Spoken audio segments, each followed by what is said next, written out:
Alam mo ba na ang ulcer ay isa sa mga karaniwang sakit sa tiyan na pwedeng magdulot ng matinding pananakit, pagsusuka at panghihina ng katawan? Ang ulcer ay nangyayari kapag ang lining ng ating tiyan o bituka ay nagkakaroon ng sugat dahil sa sobrang asido.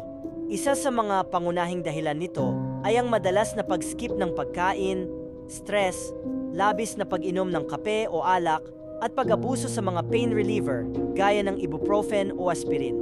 Kapag palagi kang nakakaramdam ng hapdi sa sikmura, pananakit tuwing gutom o busog, o madalas na kabag at pagsusuka, huwag mo itong ipagsawalang bahala.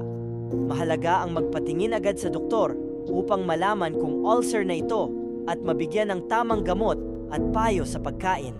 Umiwas sa alak, huwag laktawan ang pagkain, at iwasan ang sobrang stress dahil minsan, ang simpleng pag-aalaga sa tiyan ay makakapigil sa malaking problema sa kalusugan.